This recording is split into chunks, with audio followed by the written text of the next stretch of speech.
6'10" big man na si Quintin Milora-Brown kinonsidera ng FIBA na local player ng Gilas. Coach Tim Cone natuwa. Mas titindi ang rest back ng Gilas sa Australia sa World Cup qualifiers. Yan ang ating mga pag-uusapan para sa video natin na ito.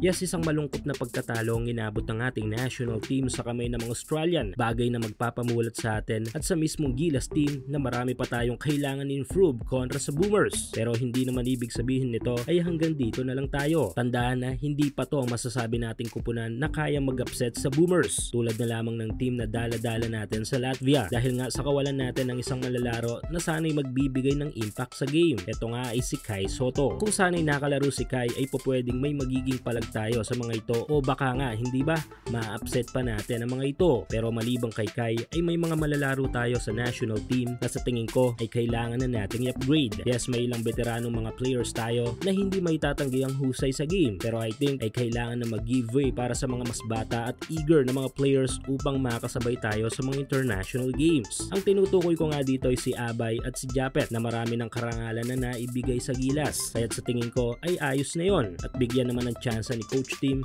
ang mga bata nating players pero mahusay. At isa na nga dito ay ang UAAP champ, walang iba kundi ang 6'10" big man na si Quintin Milora-Brown. Mula nang maidala ng Fighting Maroons si QMB bilang one and done player ay wala nang ginusto ang player na ito kundi irepresenta ang bansa, kung sana'y umabot pa nga sa puntong ginawa itong naturalized player ng FIBA pero lumaban at kumuha ng sariling abogado. Grabe, hindi ba? Ngayon pa lang yata ako nakarinig ng player na gumastos mula sa sariling bulsa upang makalaro lamang para sa bansa. Kaya naman ito at good news dahil naging matagumpay ang laban ni QMB at ng kampo nito sa mismong FIBA. Dahil nito lang ay binalita mismo ni QMB na ginawa siyang local ng FIBA. Kalat na ang balita sa iba't ibang trusted sports website online tulad ng Spin.ph at Tiebreaker Times. Ayon din mismo sa kilalang sports journalist na si Sir Homer Saison ay nakausap daw nito ang mismong agent ni QMB at kinumpirma nga ang balita na totoo. Pauwi pa lang ng Pilipinas nang makarating kay Gilas head coach Tim Cone ang balita na ikinatuwa naman ng PBA champ coach. Ayon dito ay ready na daw ang squad na i-welcome si QMB dahil dito ay magkakaroon tayo ng additional na opensa at depensa sa ilalim, kung saan ay bagay na kinapos tayo dahil nga sa kawalan ng Kai Sotto. Isang promising big man na may kombinasyon ng lakas, defensive presence, versatility